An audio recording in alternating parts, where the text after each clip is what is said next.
Assalamualaikum warahmatullahi wabarakatuh. Alhamdulillahirabbil alamin. Wassalatu wassalamu ala asyrofil anbiya wal mursalin wa ala alihi wa sahbihi wa man tabi'ahum ila yaumiddin, amma ba'd. Kepada para kaula muda, para penyimak pengajian online Ramadan fikih pernikahan dengan kitab Daul Misbah fi Bayani Ahkamin Nikah karya Hadatus Syekh Ki Haji Hasyim Asy'ari yang tercinta semuanya. Kalau pada malam Jumat kemarin kita membahas tentang muqaddimah, kemudian tentang kategori nikah, maka pada malam ini kita akan membahas beberapa paragraf tentang hukum pernikahan. Agar nyambung dengan pembahasan sebelumnya, kita sambung sedikit. Yang pertama, pernikahan itu adalah perkara manusiawi, perkara pemenuhan hajat kebutuhan manusiawi, sehingga hukum asalnya adalah mubah. Jadi orang itu kalau tidak menikah maka tidak apa-apa, kalau dia tidak butuh. Kemudian dengan demikian maka menurut mazhab Syafi'i hukum asal menikah adalah mubah, tetapi bisa menjadi sunnah, menjadi haram, menjadi wajib, itu karena ada faktor-faktor berikutnya. Para penyimak di kiaiku.com yang berbahagia, mari kita mulai malam ini dengan melanjutkan kutipan dari Imam Abu Ishaq Ash-Shirazi dalam. Jadi kemarin sudah dikatakan an-nikahu jaizun li'annahu ibtigha'u ladzatin tasbiru an-nafsu anha falam yajib kalub sinnaimi wa aklit thayyibi. Jadi nikah itu hukumnya mubah, wenang, karena nikah itu adalah semacam mencari kelezatan yang dimana nafsu itu bisa sabar, sehingga hukumnya tidak wajib. Tidak wajib itu seperti pemenuhan kelezatan seperti memakai baju yang halus, baju yang mahal, waqit thayyib, dan makan yang enak-enak. Kemudian waqad yustahabu kaman taqat nafsuhu ilal wad'i wa qadaral mahri wa nafaqati. Tetapi kadang disunahkan, nikah itu bisa jadi sunnah kalau ada orang yang memang pingin betul menikah dalam keadaan dia itu mampu membayar mahar, membayar mas kawin, dan mampu memenuhi kebutuhan nafkah keseharian. Nah ini. Nah bagi orang yang tidak ingin menikah, masih belum ingin menikah, maka fal mustahabu lahu alla yatazawaja. Maka disunahkan dia justru tidak menikah. Nah kenapa begitu? Li'annahu krono satemne kelakuan iku, ini pakai bahasa Jawa, pakai bahasa Indonesia, ini enak bahasa Indonesia saja. Li'annahu tutawajjau ilaihi hukukun huwa ghaniyun anil tizamiha wa yahtaju ayastagila bisababiha anil ibadah. Jadi mengapa justru yang disunahkan dia itu tidak usah menikah? Kenapa? Karena dia akan dihadapkan dengan, seandainya dengan pernikahan itu, padahal dia itu tidak butuh, ada hukukun, hak-hak, huwa ghaniyun anil tizamiha, yang dimana dia harus memenuhi hak-hak itu. Wa yahtaju sababiha anil ibadah, dan dia dengan demikian membutuhkan, dia hajat ayastagila, ketungkul bahasa Jawanya, sibuk bisababiha dengan sebab Sebab hak-hak itu anil ibadah, dari ibadah. Jadi dengan adanya pernikahan padahal dia itu tidak butuh, maka dia tersibukkan untuk memenuhi hak-haknya, sehingga dia kemudian mengabaikan ibadah lainnya. Jadi yang disunahkan justru tidak usah menikah, karena dikhawatirkan dengan dia menikah padahal dia itu tidak butuh, maka dia akan dihadapkan hak-hak yang dia wajib memenuhi hak-hak itu. Sedangkan dalam segi yang lain, dia itu karena sebab adanya hak-hak itu, dia menjadi sibuk dengan pemenuhan hak-hak itu, kemudian mengabaikan ibadah lainnya. Nah, justru kalau dia itu meninggalkan pernikahan, ini catatannya adalah orang yang tidak butuh. Wa idza tarakahu takhalla lil ibadah. Ketika dia meninggalkan nikah, maka dia takhalla. Takhalla itu nyepi, maka dia akan justru akan lebih fokus ya, lebih fokus lil ibadati, untuk ibadah. Jadi justru kenapa yang disunahkan dalam keadaan dia tidak butuh itu adalah dia tidak usah menikah, karena dengan dia meninggalkan nikah itu, maka dia akan fokus kepada ibadah. Kemarin kita sudah membahas contoh ulama, yaitu Imam Nawawi. Beliau ini pensarah, salah satunya adalah pensarah kitab Al-Muhadzab karya Imam Abu Ishaq Ash-Shirazi. Beliau itu memilih tidak menikah. Dalam mazhab Syafi'i, hukum asal menikah adalah mubah. Karena beliau tidak butuh untuk menikah, maka tidak apa-apa tidak menikah itu. Justru kalau beliau meninggalkan menikah dalam keadaan beliau tidak butuh, maka beliau fokus ibadah, bisa fokus ibadah. Takhalla lil ibadah, fokus ke ibadah, termasuk dalam halnya adalah fokus belajar, fokus mengajar. Nah, ini. Fakana tarkuhu aslamu lidinihi. Fakana, maka ada tarkuhu, dia meninggalkan nikah itu, aslamu, lebih menyelamatkan, lidinihi, bagi agamanya. Intaha. Ini dikutip dari Syekh Abu Ishaq Ash-Shirazi. Jadi justru dengan meninggalkan nikah itu lebih selamat dalam segi keagamaan. Dan Imam An-Nawawi ini tidak sendirian, ada cukup banyak ulama yang hidup membujang. Nah, tetapi secara umum manusia itu butuh menikah secara umum. Secara umum butuh menikah, tetapi kita tidak bisa kemudian serta-merta menghakimi bagi siapa saja yang memilih tidak menikah. Jadi pada umumnya itu pilihan hidup orang itu adalah menikah.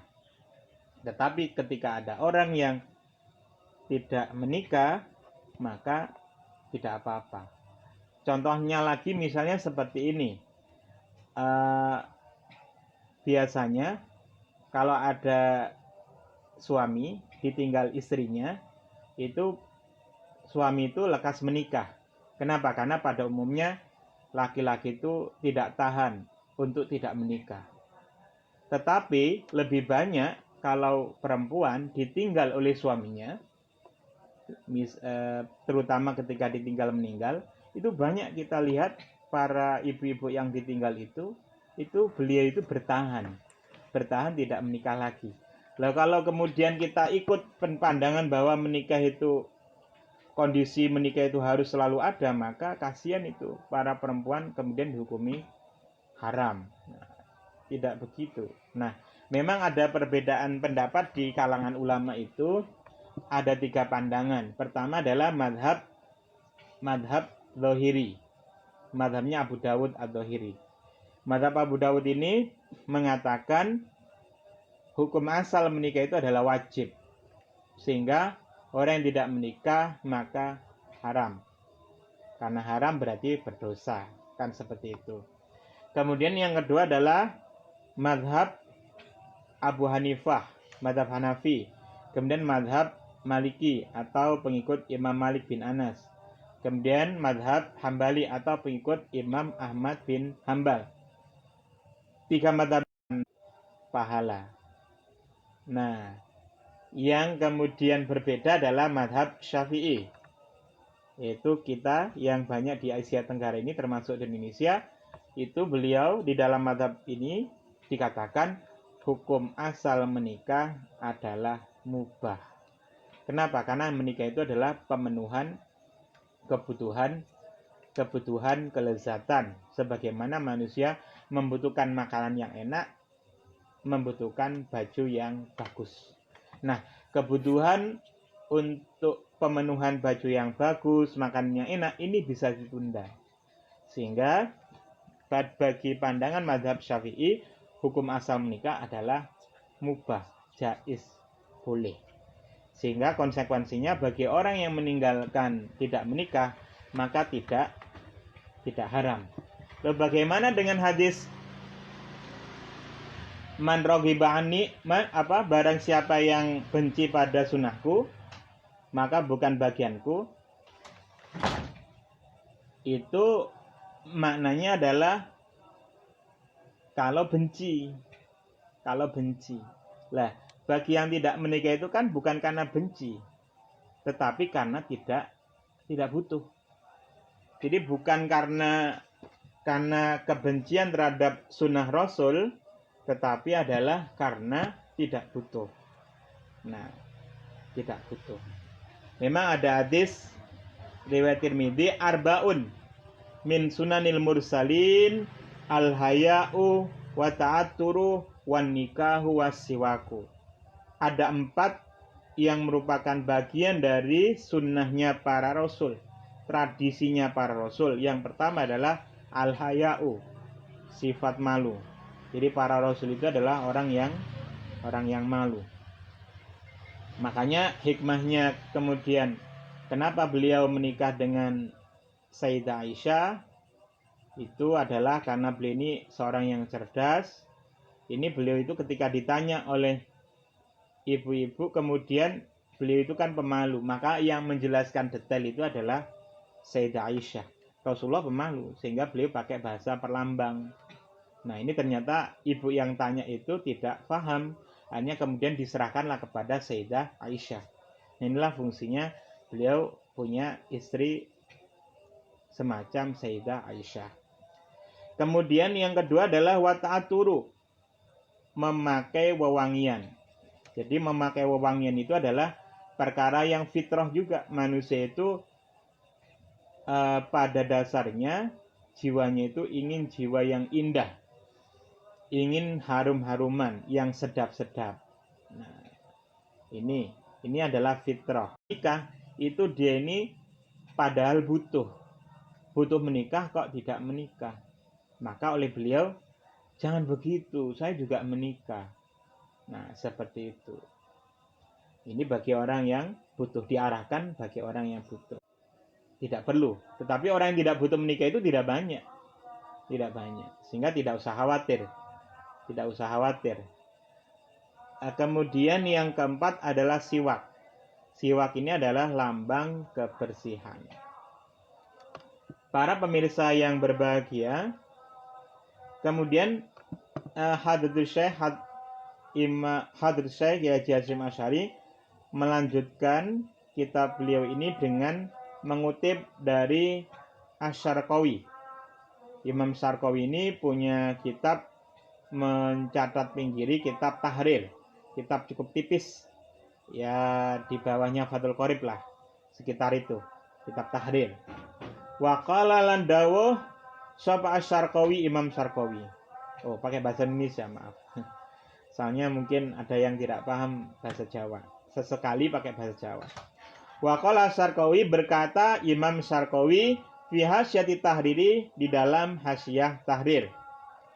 Wa qad yajibu, terkadang nikah itu menjadi wajib. Kama idza ta'ayyana an-nikahu tariqan lidaf'iz zina. Sebagaimana ketika nikah itu menjadi nyata, menjadi jelas sebagai tariqan, sebagai jalan lidaf'iz zina, untuk menolak perzinaan, untuk menanggulangi perzinaan, untuk mencegah perzinaan. Jadi kalau ada orang dihadapkan suatu kondisi, kalau dia tidak menikah maka dia terjerembab pada perzinahan, maka dalam keadaan begini maka dia itu menikah itu menjadi wajib. Nah, dari sini saja udah kelihatan kok ada orang dikhawatirkan dia jatuh zina. Berarti dia itu butuh. Kenapa? Karena kalau dia itu nggak menikah maka dia terjatuh zina. Berarti dia butuh menikah. Kenapa? Kalau nggak menikah dia zina. Maka dalam keadaan begini, kondisi yang memang betul-betul gawat seperti ini, maka dia wajib nikah. Loh, bagi orang yang tidak butuh nikah, dia tidak kepikiran zina, dia tenggelam pada ibadah, dia tenggelam pada belajar, dia tenggelam pada mengajar. Walaupun tadi kami katakan tidak banyak. Atau kondisi nikah itu hukumnya menjadi wajib dari hukum asal mubah adalah autallaqa man laha hakun fil qasmi. Atau dia itu menceraikan istrinya yang istri itu punya hak dalam giliran. Jadi ada seorang suami punya lebih dari satu istri, poligami, masna wa thulatsa wa ruba', maksimal 4, nggak boleh lebih. Nah, kalau ada seorang menceraikan istrinya, padahal ketika diceraikan itu ada hak gilirannya yang belum terselesaikan, berarti itu kewajiban bagi suami untuk memenuhi, maka wajib kembali lagi wajib kembali lagi kepada yang diceraikan itu. Kenapa? Karena ada kewajiban yang menjadi haknya istri, yaitu kewajiban digilir. Jadi kalau punya istri 4, berarti kalau 1 pekan ada 7 hari, berarti 2 hari berapa itu? 1 hari atau berapa? Nggak bisa menerangkan karena belum tahu. Jadi intinya dibagi sesuai dengan kesepakatan. Lebih baik 1 saja. Nah, ini nanti kalau saya menerangkan lebih baik lebih dari 1, nanti diprotes ibu-ibu nanti.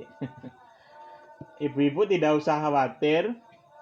Di dalam mazhab Syafi'i itu poligami itu makruh.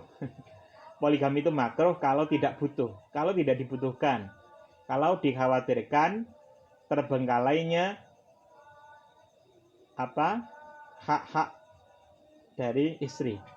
Nah, jadi poligami itu sebagaimana nikah itu hukumnya sama-sama mubah. Hukum asalnya mubah, bukan hukum mustahab atau masnunun, sunnah enggak. Tetapi hukum asalnya adalah mubah. Nah, dalam mazhab Syafi'i, kalau tidak butuh menikah lagi, atau kalau menikah lagi justru terduga kuat istri akan terbengkalai hak-haknya, maka menikah lagi itu menjadi makruh. Nah, makruh itu kemudian bapak-bapak mungkin memikirkan, makruh kan tidak haram. Nah, tapi menjadi haram juga bisa juga. Nah, dalam tingkatan yang lebih parah. Nah, kemudian hukum berikutnya adalah waqad yakunu, terkadang ada nikah itu hilaf al-aula. Hilafal aula. Jadi nikah itu kadang-kadang hilaful aula. Hilaful aula itu kalau dibahasakan letterlek nulayani keutamaan. Atau dalam hukum ini di bawah makruh ya. Jadi di bawah makruh. Jadi hilaful aula itu ya makruh ringan, kira-kira begitu. Makruh, ora utomo, tidak utama. Apa itu? Kaman takot nafsuhu ilaihi wa faqada ubatahu. Hilaful aula, hukumnya hilaful aula ketika kondisinya ada orang yang kepingin banget bronto. Kalau bahasa Jawanya itu bronto, takot bronto. Kepingin banget dirinya untuk menikah, tetapi dia ini tidak punya bekal, tidak punya uhbah, tidak punya biaya pernikahan, kesepen. Nah, kesepen biaya pernikahannya, uhbahnya itu.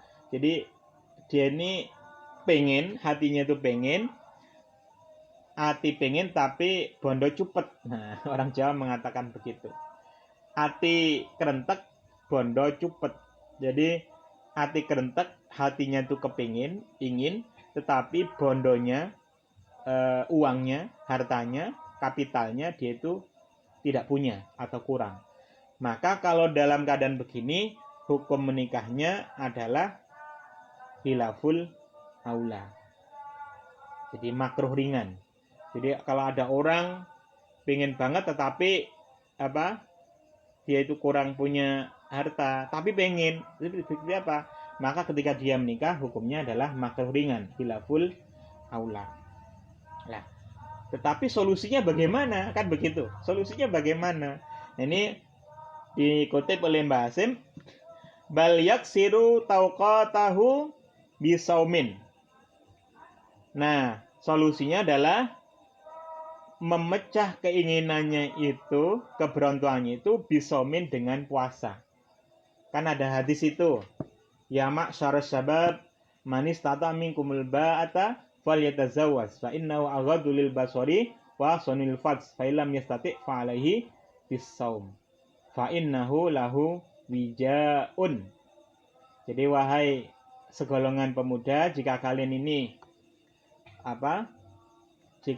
ini sudah punya kemampuan untuk al-ba'ah, kemampuan biaya pernikahan, atau kemampuan usia, sudah waktunya, maka falyatazawaj, maka hendaknya menikah. Kenapa? Fa innahu aghaddu lil basari, karena menikah itu lebih menundukkan mata, menjaga mata kita. Kemudian wa'asonil farji, dan lebih menjaga kehormatan. Waman lam yastati, barang siapa yang tidak mampu, fa'alaihi, maka hendaklah dia bisaumi, dia terapi dengan puasa. Kenapa dengan puasa? Fa'innahu lahu wijaun, karena puasa itu bagi laki-laki yang masyababi, bagi orang-orang muda-muda ini, wijaun sebagai tameng penangkal untuk syahwatnya itu. Jadi puasa itu adalah tameng untuk hati yang beronto, hati yang ingin untuk menikah itu. Jadi puasa itu adalah terapi yang efektif. Kenapa? Karena kita dilatih untuk tidak makan, tidak minum, dan kebutuhan yang lain. Dengan terapi puasa itu, maka diharapkan gelora jiwa ingin menikah itu menjadi terpecahkan, menjadi tidak lagi ingin menikah. Nah, kemudian Syekh Syarqawi berkata, fa'ilam yang kasir bihi layak siruha bikafurin.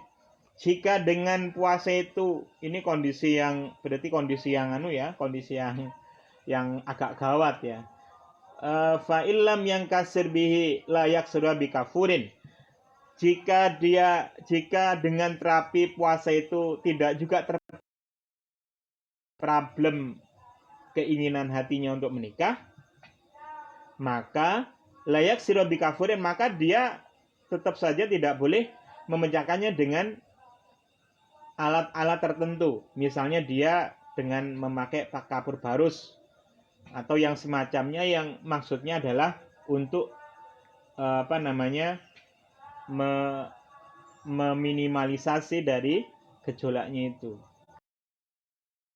tertentu yang melemahkan dalam suatu jangka mangsa, suatu waktu tertentu. Maka ini tidak dianjurkan, wanawihi dan sepadanya kafur. Tetapi yang dianjurkan adalah puasa. Nah, kemudian kalau terapinya puasa, kemudian terapi yang lain dengan alat yang untuk menumpulkan atau meminimalisasi atau menunda dengan alat-alat tertentu, mungkin disuntik, diobati, misalnya, wah disuntik ini supaya enggak ini, ya, seperti itu. Ternyata tidak dianjurkan. Di dalam kitab ini terapinya adalah terapi holistik, terapi yang menyeluruh, yaitu puasa, bukan sekedar mekanik yang itu sifatnya apa ya, semacam tipuan sementara, pengalihan sementara. Tidak begitu solusinya. Nah, kalau terpaksa puasa itu ternyata tidak efektif, maka di dalam kitab ini solusinya adalah bal yatazawazu biqasdil ifah. Tetapi dia ya sudahlah, enggak apa-apa. Walaupun itu hukumnya hilaful aula, tetapi karena bermaksud untuk menjaga diri, maka silahkan menikah. Kira-kira begitu. Ini solusinya. Tetapi harus melewati puasa dulu. Terapi puasanya. Nah, ternyata puasanya tetap tidak bisa mengendalikan dirinya, maka bal yatazawaj, ya kalau begitu ya sudahlah, menikah saja. Tetapi niatnya ditata nih. Biqasdil ifah, dengan tujuan menjaga diri. Ifah itu sebagaimana kemarin kami katakan, ifah itu adalah penjagaan diri, merupakan upaya moderat dari potensi ketiga manusia, yaitu potensi syahwat. Manusia itu punya 3 potensi. Potensi akal, otak, intelijensi. Kalau dimoderatkan maka menjadi hikmah, adil, kebijaksanaan. Kemudian manusia itu punya potensi ghadab, emosi, marah. Kalau dimoderasikan, ditata, dilatih, maka menjadi syaja'ah, berani yang benar. Nah, kemudian potensi yang ketiga adalah syahwat, libido. Maka syahwat ini dikendalikan dengan puasa. Nah, dengan puasa dan seterusnya. Kalau kita bisa mengendalikan syahwat ini, maka pengendalian diri dari syahwat ini namanya ifah, menjaga diri. Nah, menikah itu adalah ibadah kotoran hewan rasa coklat itu. Jadi kalau sudah betul-betul sudah darurat begitu, satu solusinya adalah ketika puasa itu tidak efektif, maka adalah dia menikah biqasdil ifah. Tetapi tentunya semuanya dimusyawarahkan dengan keluarga, jangan gerusa-gerusu. Ya, kalau cowok itu kan tidak butuh wali. Tetapi yang butuh wali itu kan perempuan, butuh musyawarah dengan keluarga putri. Kalau laki-laki itu lebih fleksibel lah, biasanya keluarga laki-laki lebih fleksibel. Tetapi yang kita juga harus menjaga perasaan keluarga perempuan. Kita itu nikah itu tidak modal hanya cinta saja, tetapi adalah penyatuan 2 keluarga, bagaimana lingkungan dia seperti apa dan sebagainya, sehingga kontekstual sekali sifatnya. Jadi solusinya di sini adalah okelah, kalau tidak bisa dengan puasa, bal yatazawazu biqasdil ifah, dengan tujuan menjaga diri. Nah, kemudian hukum nikah itu ada juga yang makruh. Nah, makruh ini di atasnya hilaful aula. Waqat yukrahu, terkadang nikah itu dimakruhkan. Kaman lam tat nafsahu ilaih wa faqada ubatahu aw wajadaha wa kana bi illatun kaharamin aw wa ta'ninin. Jadi terkadang nikah itu dihukumi makruh seperti orang yang belum pingin dirinya menikah. Jadi belum berontok, belum kepingin. Tetapi dia itu belum kepingin, tetapi dia juga biayanya belum ada.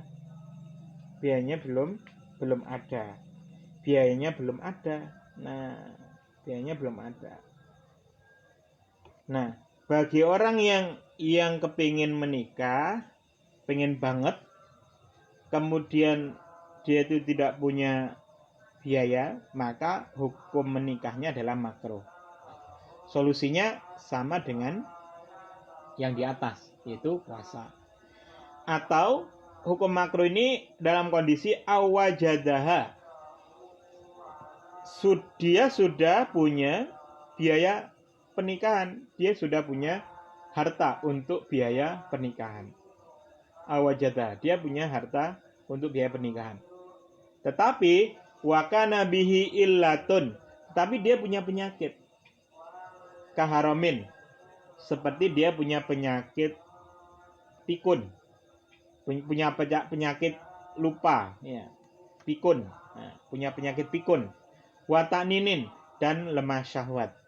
Nah, lemah syahwat. Jadi menikah bagi orang yang punya penyakit yaitu pikun atau lemah syahwat, padahal dia itu punya biaya, maka hukumnya adalah makruh.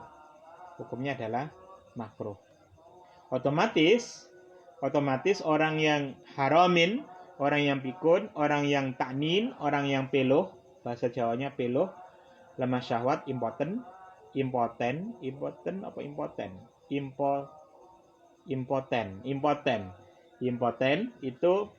itu otomatis dia itu tidak ingin menikah. Kenapa? Karena dia lemah syahwat. Nah, ini maka hukumnya menikahnya adalah makruh. Hukum nikahnya adalah makruh, walaupun dia punya biaya. Nah, itu hukum makruh. Kemudian yang terakhir adalah hukum haram. Jadi nikah itu ada juga yang hukum haram. Yaitu apa? Waqad yahrumu, terkadang hukum nikah itu kanikahiman, seperti menikahi orang, haruma nikauha, yang dia memang diharamkan untuk menikahinya, yaitu karena mahram, misalnya seperti itu. Jadi menikahi mahram ya nggak boleh, dia haram. Nah, ada orang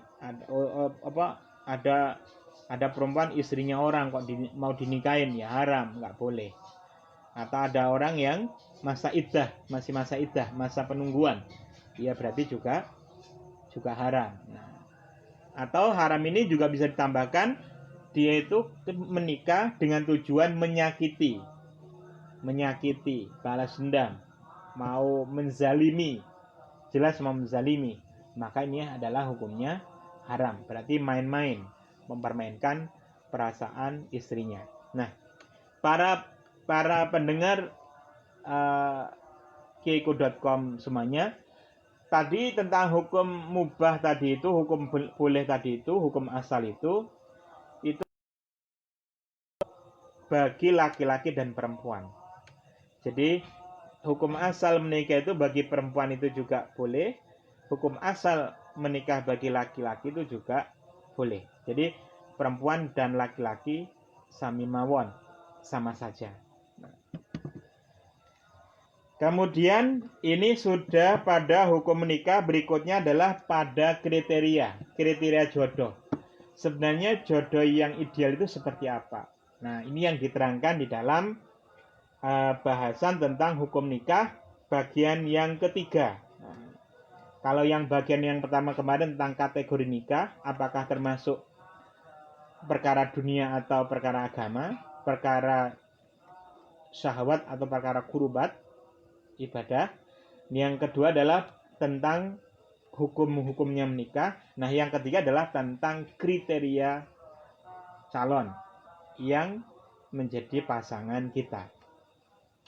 Asali satu, yang ketiga, yustahabu alla yatazawaja illa dzati dinin. Lima rawa Abu Hurairah radhiyallahu an Nabi sallallahu alaihi wasallam qala tungkahu almar'atu li arba'in lima liha wa hasabiha wa jamaliha wa diniha fatfar bidadiddin taribat yadaka. Jadi yang kriteria ketiga ini adalah yustahabu, disunahkan, hendaknya dia tidak menikah illa data dinin, kecuali kepada orang yang mempunyai agama, mempunyai akhlak agama yang baik, religius, kira-kira begitu. Jadi hendaknya dia tidak menikah kecuali kepada mempunyai agama yang baik, religius. Kenapa begitu? Karena ada riwayat dari Abu Hurairah bahwa sesungguhnya Nabi Muhammad SAW berkata, tungkahu, kali ini diarahkan kepada perempuan. Jadi kriteria laki-laki untuk perempuan yang mau diperistri adalah Yaitu ada hadis Nabi, tungkahu dinikahi almar'atu perempuan dinikahi li arba'in karena ada 4 faktor. Faktor pertama, limaliha, faktor kekayaan. Limaliha karena kekayaan, karena harta mar'ah itu. Wahasabiyah, karena pangkatnya, derajatnya, status sosialnya. Jadi ada yang karena harta, jutawan, miliarder. Ada yang karena hasab, pangkat, jenderal pangkat 10. Wa jamaliha, dan karena kecantikannya, keelokannya. Kemudian yang keempat, wa diniha, akhlak agamanya, karena religiositasnya. Nah, lalu Rasulullah merekomendasikan apa? Kalau dihadapkan 3 faktor utama kenapa laki-laki itu menikahi perempuan, apakah karena harta, apakah karena pangkat, derajat, apakah karena kecantikan, ataukah karena agama, maka fadfar bitadiddin taribat yadaka, maka pilihlah orang yang punya integritas keagamaan. Taribat yadaka, maka engkau akan selamat, tanganmu akan selamat. Nah, jadi kalau ada dihadapkan pilihan yang sulit, maka yang paling menjadi faktor utama adalah agama. Yani al-laik bididdin wal muru'ah, ayakuna adin matmaha nadorihi fi kulli syai'in la siyama fi ma tatulu suhbatuhu. Nah, jadi al-laik, yang patut, yang semestinya direkomendasikan, bididdin, oleh orang yang punya integritas keagamaan, laki-laki yang religius, laki-laki yang punya akhlak keagamaan yang baik, hendaknya wal muru'ah, dan punya harga diri. Hendaknya apa yang harus dia pilih? Ayakuna adin matmaha nadorihi, hendaknya agama itu menjadi pusat pandangannya, pusat fokusnya. Jadi fokus yang pilihan yang terbaik itu adalah karena agamanya. Berakhlak agama yang baik itu bukan bermakna orangnya harus pintar. Tidak juga begitu. Mayuridillah bihi khairan yufaqihu fiddin. Barang siapa yang dikehendaki oleh Allah menjadi orang yang baik, akan dipahamkan agama. Nah, makna yang kedua adalah barang siapa yang dikehendaki baik oleh Allah, maka dia akan dimudahkan belajar agama. Jadi yang nonton yaiku.com ini ada orang-orang alim, saya yakin banyak lebih mahir dari kami kan ya latihan lah. Nah, ada juga orang yang basic agamanya ini dasar, tapi dia mau belajar. Nah, mau belajar ini termasuk mayuridillahu bi khairan yufaqihu fiddin. Barang siapa yang dikehendaki Allah itu baik, maka dia akan dipahamkan oleh Allah tentang agama. Dipahamkan itu kemudian dia menjadi pintar atau dia belajar. Nah, belajar itu sendiri adalah dalam rangka yufaqih fiddin. Jadi dikehendaki baik. Jadi kalau panjenengan itu suka lihat YouTube yang baik, suka lihat FB yang baik, website yang baik-baik, maka itu bagian dari kehendak Allah bahwa panjenengan diberi takdir atau potensi takdir untuk menjadi orang baik. Maka kita harus bersyukur. Hidup itu harus optimis. Kun mutafailan wala takun mutasaiman. Jangan kemudian mengeluh terus. Waduh, saya itu gimana, nggak bisa agama. Ya jangan putus asa, sekarang itu dimudahkan. Belajar agama bisa lewat banyak macam, tetapi jangan lupa di samping punya guru dunia maya juga punya guru dunia nyata, supaya terjadi keseimbangan. Nah, atau dunia maya yang orangnya jelas bisa dikonfirmasi, bisa diverifikasi. Nah, matmaha nadhar itu adalah pusat pandangan orang yang beragama dan punya harga diri adalah pilihan karena agama yang baik itulah yang menjadi pusat perhatiannya fi kulli syai'in, dalam setiap perkara. Nah, ini menarik. La siyama, jadi pandangan keagamaan yang penting. La siyama fi matatulu subatu, lebih-lebih dalam perkara tatulu yang panjang, yang suwe, subatuhu pergaulannya. Jadi menikah itu kan tidak hanya 1 hari 2 hari, tetapi berhari-hari, berbulan-bulan, bertahun-tahun bahkan. Sehingga butuh calon yang betul-betul kita itu ingin cari aman juga, yang agamanya baik. Nah, ini ada kasus ini. Ada orang misalnya, ada seorang ustadz misalnya. Dia ini menikah dengan orang yang mohon maaf, ini contoh fiksi aja. Orang yang kurang baik pergaulannya. Dia terjerembab dalam dunia maksiat, tetapi dia tobat. Nah, tobat itu sendiri adalah merupakan awal kebaikan. Walaupun dia barusan berangkat dari lembah jurang kegelapan, tetapi kalau ustadz ini niatnya adalah mengentaskan si calon istrinya itu untuk ke arah yang baik, maka ini niatnya baik juga. Jadi pandangan keagamanya itu arahnya adalah karena motivasi dia ingin mengubah calon istrinya itu menjadi lebih baik dan lebih baik. Ini juga silahkan. Tetapi kalau ingin aman ya enak, calon istri alumni pesantren. Nah, itu top. Misalnya dipilih nanti yang seperti apa. Sehingga kalau masalah-masalah kewanitaan tidak usah diajarin. Masalah haid, nifas, masalah fikih, puasa, sholat. Dasar di pesantren sudah ada, jadi aman.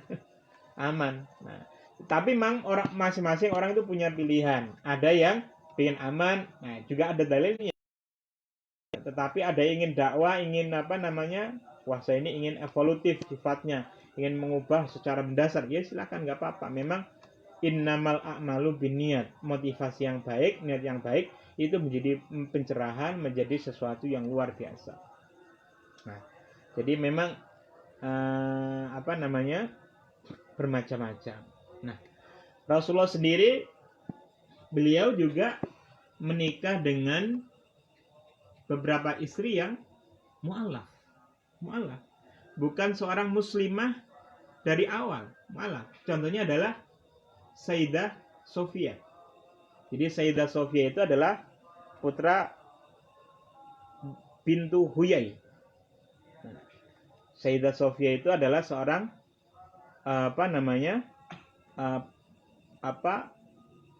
putra dari pemimpin dari satu kaum. Nah, ternyata Sayyidah Sofia ini kemudian daripada oleh para sahabat ini nanti marry, ada iri-irian, kemudian para sahabat ada yang bijaksana. Wah, kalau Sofia ini jadi tawanan perang ini kemudian diberi istri orang lain, wah ini jadi masalah ini nanti. Padahal dia adalah putri bangsawan. Wah, sebaiknya saya sowan ke Rasulullah. Bagaimana solusinya? Hanya diadukan oleh sahabat ini, wahai Rasulullah, ini ada tawanan perempuan ini. Ini kalau tidak panjenengan yang mengatasi, maka khawatir jadi problem, masalah. Hanya kemudian Sayyidina Muhammad kemudian dawuh kepada sahabat itu, oke, Sofia didatangkan ke sini. Didatangkan ke Sofia.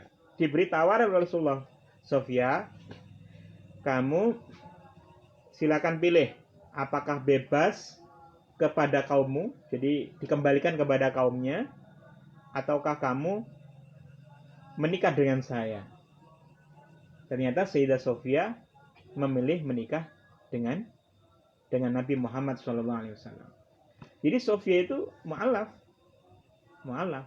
Tetapi akhlaknya ini akhlaknya bagus sekali. Sayyidah Sofia ini akhlaknya baik. Dan memang seluruh istri Rasulullah itu akhlaknya baik-baik. Nah, ini juga jadi patokan bahwa pilihlah agama yang baik itu adalah hubungannya dengan sikap religius, yaitu akhlak keagamaan, bukan semata-mata kompetensi kognisi keagamaan. Tentu saja mu'alaf pengetahuannya kan baru saja. Belajar pengetahuan kognisi, pengetahuan keagamaan, tidak hanya pengetahuan keagamaan yang luar biasa dari Rasulullah, tetapi juga pengalaman beragama yang sangat luar biasa. Nah ini ternyata Rasulullah itu punya teladan yang luar biasa. Nah berkah Sayyidina Sofia, maka kaum-kaumnya Sofia itu berbondong-bondong masuk Islam. Sehingga dikatakan Sofia itu adalah perempuan yang banyak berkahnya.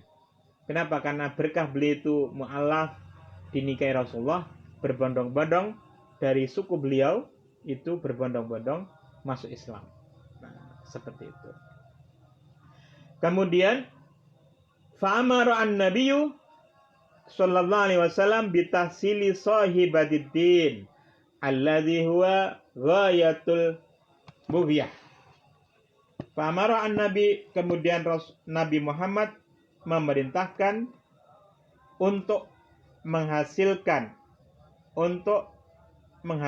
sahibadiddin, perempuan atau istri yang mempunyai integritas keagamaan. Jadi untuk mencari calon istri yang punya keagamaan yang baik. Huwa alladhi huwa, yang adalah agama itu, ad-din ghayatul bughyah, yaitu adalah apa? Kalau bahasa Jawanya itu adalah katoke tujuan. Jadi tujuan puncak. Nah, ghayah itu puncak. Apa? Puncak. Bughyah itu tujuan. Nah, jadi agama itu adalah merupakan ghayatul bughyah, puncak tujuan. Nah, jadi bukan semata-mata harta, bukan semata-mata pangkat, bukan semata-mata kecantikan. Wa fi hadis Abdullah ibnu Amr, dalam hadis Abdullah bin Amr inda Ibnu Majah, rafahu ila Rasulullah sallallahu alaihi wasallam, yang merupakan hadis marfu kepada Rasulullah. Ada hadis la tazawwazu an-nisaa li husnihinna. La tazawwazu, janganlah kalian menikahi an-nisaa, para perempuan, li husnihinna, karena kecantikannya. Jadi maksudnya itu jangan hanya kecantikannya saja. Bukan berarti kemudian kita menikah dengan perempuan cantik, nggak boleh, bukan begitu. Tetapi fokusnya itu adalah agama. Nah, ya kalau bisa ya agamanya baik, ya cantik, ya punya harta, ya punya pangkat kalau bisa. Kalau enggak, kalau nikah minimalis, paling enggak minimalis yang maksimalis sebenarnya patokan dasar sekaligus patokan puncak, yaitu yang punya agama yang baik. Nah, yang punya agama yang baik. Tetapi kalau bisa ya yang 3 lainnya katut ikut, atau salah satu dari 3 hal itu. Nah, istri Rasulullah itu semuanya cantik-cantik. Semuanya cantik-cantik. Nah, semuanya cantik, agamanya baik-baik semuanya. Kemudian pangkatnya juga baik-baik. Nah, lihusnihina, karena kecantikannya semata. Kenapa begitu? Fasa husnuhunna yurdihinna, maka boleh jadi kecantikan itu akan merusakkan perempuan itu sendiri, menistakan perempuan itu sendiri. Di mana di sini ayyuhlikuhunna, merusakkan. Jadi boleh jadi perempuan fokus kepada kecantikannya itu, kemudian dia itu bangga hati, sombong. Wah, sombong, saya ini cantik. Apalagi kemudian kalau suaminya, mohon maaf, nggak begitu ganteng. Lalu kemudian dalam hati mungkin, kalau syukur-syukur dalam hati, kalau dinyatakan malah berabe. Wah, mas sampean itu mendapat keuntungan menikah dengan saya itu orangnya cantik, sampean itu jelek. Nah, maka beruntunglah sampean mendapat anugerah terbesar dalam hidupmu, yaitu memilihku. Nah, ini kesombongan. Jadi justru kesombongan ini akan merusakkan dia akan menjadi bangga terhadap kecantikan itu. Karena itu ya normalnya kalau cowok cakep dapat cewek cakep, kalau setengah cakep ya dapat setengah cakep. Tetapi kan itu kan pilihan masing-masing kalau mau normal. Pilihan masing-masing. Kadang-kadang hidup ini juga tidak bisa kita kira, banyak perempuan cantik yang menikah dengan cowok-cowok yang nggak begitu ganteng. Jadi cowok-cowok yang nggak begitu ganteng itu nggak usah putus asa. Kenapa? Saya punya banyak teman, asli banyak teman yang istrinya itu cakep-cakep tetapi suaminya biasa-biasa saja. Nah, kenapa?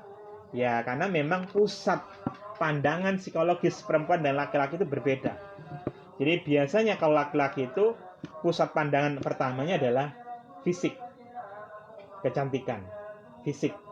Tetapi kalau perempuan itu pusat pandangannya, kalau dia itu sudah melewati usia-usia sweet 17, sudah usia-usia dewasa, bukan usia-usia SMA. Kalau usia SMA atau kuliah yang awal-awal masih seleranya tinggi banget, pokoknya calon suami saya harus ganteng, kayak gitu.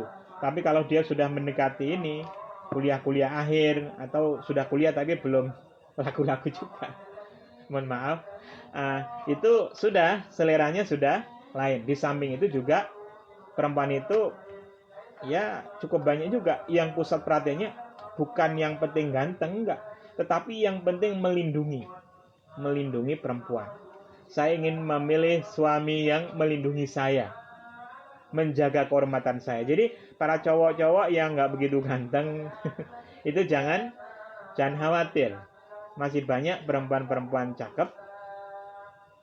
Tentu saja yang utamanya agamanya baik, atau paling enggak belajar agama yang baik, potensi agama yang baik, itu menghendaki calon suami ya nggak usah terlalu ganteng-ganteng lah, biasa-biasa.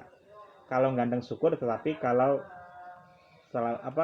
terlalu ganteng kadang-kadang juga khawatir juga para istri itu. Jadi jangan khawatir para cowok-cowok. Kan kadang-kadang ada keluhan itu para cowok-cowok muda itu. Saya mengajar mahasiswa-mahasiswi itu kan, ada rasa-rasa ada anak-anak yang kadang-kadang itu kayak semacam minder. Saya itu begini Pak, saya itu miskin, saya itu begini. Udah, kamu itu nggak usah khawatir, pokoknya kamu belajar yang baik dan sebagainya, nonton niat. Sudah, kalau sudah waktunya siap. Nah, kalau belum santai saja. Orang itu kalau energinya hebat, cahayanya hebat, itu akan dikejar kok. Sama ada laki-laki maupun perempuan. Kita tidak perlu mengejar-ngejar, kita akan dikejar-kejar. Itu teori dasarnya begitu. Nah, tidak berlaku maksudnya tidak berlaku secara detail harus begitu, tapi pada dasarnya begitu. Nah, pokoknya pasrahkan saja kepada Allah Subhanahu wa taala. Jodoh itu ada pada kekuasaan Allah. Jadi jomblo itu jomblo yang bahagia. Usia 26 tahun, 30 belum jodoh juga, ya berdoa saja. Saya punya teman saya ini nun sewu, pekerjaannya swasta, ya tidak terlalu besar lah. Wajah biasa-biasa saja. Ternyata dapat istri yang cantik seperti yang ada di sinetron. Itu kisah nyata. Dan diperlihatkan kepada kami temannya itu. Nah, inilah luar biasa. Mungkin berkahnya ngabdi kepada santri, kepada kiai, mungkin berkahnya karena banyak doa, sehingga karena banyak doa kemudian wajahnya itu bercahaya, wajahnya berwibawa, bercahaya, sehingga membuat calon mertua itu tertarik. Ini mas ini cowok ini biasa-biasa saja, tapi kok melihat ada cahaya yang luar biasa, sehingga calon mertua itu menjadi, wah, kayaknya ini menantu saya yang terbaik ini. Udahlah, kalau gitu saya nikahkan saja. Ini adalah anugerah yang terindah. Jadi saya punya banyak contoh yang seperti itu. Jadi para jomblo cowok nggak usah khawatir ya. Nah, jangan nangis terus ya. Apalagi puasa ini. Kemudian itu li amalihina, karena hartanya mereka. Falsa amaluhunna antudhihinna. Boleh jadi harta-harta mereka itu akan membuat mereka itu lalai, akan membuat mereka itu lacut, lalai, berlebihan, melampaui batas. Jadi akhirnya kemudian karena harta, dia bangga dengan harta, akhirnya dia berbuat zalim, melampaui batas, menghina suaminya. Mas, sampean itu menikah dengan saya itu cuma bondo orang saja. Nah, semuanya itu saya dari keluarga saya. Nah, ini itu boleh jadi akan menghinakan laki-laki itu. Nah, makanya perlu spiritual quotient, perlu emotional quotient, kecerdasan spiritual, kecerdasan agama, itu dzatuddin, atau kecerdasan emosional, pribadi yang baik. Nah, kalau suami kita itu pribadinya baik, agamanya baik, setidaknya istri itu akan sungkan lah. Sama seperti ini. Contoh begini, ada pernikahan, ada seorang cowok agamanya baik. Dia ini sebenarnya itu punya pilihan ke orang lain, tetapi suatu keadaan membuat dia itu menikahi orang perempuan itu yang menjadi istrinya. Nah, ternyata dia itu tidak cinta terhadap istrinya, dipaksa terus tidak cinta, tetapi karena tanggung jawab dan karena dia beragama, maka itu tanggung jawab dia. Maka menikah dengan orang yang beragama, yang tahu agama, punya akhlak agama itu tidak rugi. Kenapa? Walaupun engkau tidak dicintai oleh suamimu, tetapi setidaknya engkau tetap dijaga oleh dia dengan baik. Kenapa? Karena dia anak pesantren, karena dia anak madrasah, karena dia anak-anak yang mau belajar agama. Nah, orang yang mau belajar agama di pesantren, di madrasah, atau belajar agama dimanapun dengan cara yang bertanggung jawab, ini adalah pribadi-pribadi yang baik. Nah, pribadi-pribadi yang baik ini akan menuntun kepada keselamatan. Kenapa? Karena kalau si suami sedang tidak suka, dia tidak akan berbuat zalim. Kenapa? Berbuat zalim itu tidak benar, tidak diperkenan. Sehingga walaupun engkau tidak, maka engkau selamat-selamat saja, santai-santai saja. Tapi ketika suamimu itu bukan orang yang agamanya baik, walaupun suami itu ganteng, punya kedudukan, punya Mercy 10 dan sebagainya, tetapi dia itu agamanya nggak baik, maka dia akan menghinamu, dia akan menyakitimu. Tapi kalau agamanya baik, maka dia ditahan oleh ilmunya. Jadi pentingnya agama itu adalah kenapa? Karena dengan ilmu itu bersinarlah hakikat-hakikat kebenaran, dalam artian pancaran-pancaran kebenaran, sehingga dia tidak berbuat zalim. Nah, inilah kalau agama itu dibarengi dengan akhlak agama yang baik, maka istri menjadi terselamatkan. Harapannya sih, walaupun di awal pernikahan itu tidak cinta, boleh jadi suami yang tidak cinta kepada istri, atau istri tidak cinta kepada suami, tetapi kata orang Jawa, witing trisno jalaran saka nglibet. Nah, tumbuhnya cinta itu karena selalu bergaul terus. Witing trisno jalaran saka kulino. Tumbuhnya cinta itu karena bergaulan terus. Nah, sehingga kemudian ada cinta yang tumbuh, sehingga ada istilah pacaran dalam pernikahan. Kenapa? Karena juga kadang-kadang ada perjodohan. Nah, kemudian walakin tazawajuhunna aladdin, tetapi menikahlah kalian aladdin atas faktor agama. Kenapa demikian? Wala ammah sauda, niscaya budak perempuan yang hitam. Bayangkan, budak perempuan hitam, horma yang kupingnya ini sobek. Horma itu kupingnya sobek. Datuddin yang punya integritas keagamaan, afdolu, lebih utama, minimratin hasna, daripada perempuan yang ayu, waladinalaha, tetapi tidak punya integritas keagamaan. Jadi ibaratnya ini, kata di sini, kamu menikahi perempuan non sewu, perempuan jelek, hitam, non sewu, mohon maaf, ini contoh, tetapi tidak punya agama yang baik. Suka marahin suami saja, suka tidak bersyukur dan sebagainya, suka mengungkit kesalahan, suka mengungkit nasab keluarga dan sebagainya. Ini adalah perempuan yang tidak punya agama, walaupun cantik tetapi kemudian harus lebar. Kenapa? Karena harus menerima keluhan terus, akhirnya kemudian stres, stroke, meninggal suami. Kenapa? Karena nggak tahan. Ya lebih baik saja daripada lebih baik menikah dengan perempuan yang hitam, yang jelek, tetapi dia punya integritas, taat kepada suami. Nah ini kenapa? Karena secara jiwa terlayani, sehingga kemudian suami bahagia. Ketika suami bahagia, kemudian bahagia juga bersamanya. Tetapi kalau salah satu tertekan, ya ini guyonan saja, mudah mati salah satunya. Kalau laki-laki yang zalim kepada istri, maka istrinya mudah mati juga, atau nelongso, atau stres dan sebagainya. Nah ini mau saya habiskan.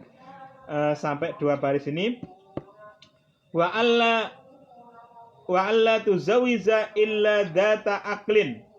Hendaknya dia tidak menikah kecuali dengan perempuan yang punya intelijensi tinggi, punya akal yang intelijensi tinggi. Aisyah itu adalah seorang perempuan yang cerdas. Hikmahnya adalah beliau banyak meriwayatkan hadis dari Nabi Muhammad. Jadi perempuan cerdas itu juga punya hikmah yang luar biasa. Juga konon menurut penelitian juga gen anak itu pengaruh juga besar dari ibunya. Kalau ibunya itu baik, ibunya itu cerdas, maka menularkan kecerdasan kepada anaknya. Li'anal qasda bin nikah al-usrah bil ma'ruf watibul aish. Kenapa? Karena tujuan pernikahan itu adalah al-usrah, pergaulan, bil ma'ruf, dengan baik, watibul aish, dan penghidupan yang baik. Jadi tujuan menikah itu kan pergaulan yang baik, kehidupan yang baik. Maka tentu saja kita butuh perempuan, istri yang berakal, istri yang punya intelijensi yang lumayan. Tetapi bukan istri yang minteri suami. Wala yakunu dzalika illa ma dzati aklin. Tidaklah itu terwujud kecuali kalau istri kita itu orang yang punya akal. Kenapa? Karena kalau istri kita itu punya intelijensi yang cukup, yang lumayan, maka bisa diajak musyawarah. Tidak tell me tetapi nyambung. Nah, ini enak, nyambung. Nah, silakan. Oh, waktunya habis. Ada pertanyaan, saya tanggapi satu. Saya dari Lampung izin bertanya, apa hukum melihat foto-foto perempuan untuk mencari calon istri? Bagaimana solusinya? Kita sering kepikiran nikah muda karena pubertas. Jadi jadi melihat langsung dengan melihat foto itu beda. Kalau melihat foto itu seperti melihat cermin. Jadi melihat foto itu hukum asalnya mubah. Jadi nggak apa-apa. Melihat foto itu nggak apa-apa. Asalkan ya dalam batas-batas tertentu, yaitu ya standarnya lah. Standarnya adalah menutup aurat. Jadi nggak apa-apa melihat foto untuk mencari calon istri, tapi jangan terlalu lama. Jangan terlalu lama-lama. Artinya pertimbangannya bukan karena cantik saja. Kenapa? Karena foto itu hanya salah satu faktor saja. Kenapa? Karena perlu diselidiki lainnya juga, yaitu dengan mengutus orang supaya diketahui ciri-cirinya, pergaulannya bagaimana, keluarganya bagaimana. Jadi foto itu hanya salah satu saja, tapi nggak apa-apa itu, nggak apa-apa. Kemudian bagaimana kita sering kepikiran nikah muda karena pubertas. Nah, nikah muda itu ya tidak apa-apa, tetapi dimusyawarahkan juga. Tetapi ya nikah muda itu ya kalau kuliah nggak apa-apa lah. Walaupun tidak dianjurkan banget-banget, tetapi sebagian kondisi itu menghajatkan nikah nggak apa-apa. Apalagi kalau kondisinya darurat. Ya udah nikah saja, tetapi tentu saja atas bimbingan dan pantauan orang-orang yang di sekelilingnya. Nah, ini ada guru saya yang ikut menonton ini. Mohon maaf guru saya. Ini guru saya bahasa Arab. Demikian para pemirsa pengajian Daul Misbah. Kita lanjutkan insyaallah pada malam Kamis Jumat. Atas segala kekurangan, mohon saran di komentar atau apa tentang kekeliruan-kekurangan kami. Wallahu muwaffiq ila aqwamit thoriq. Wassalamualaikum warahmatullahi wabarakatuh.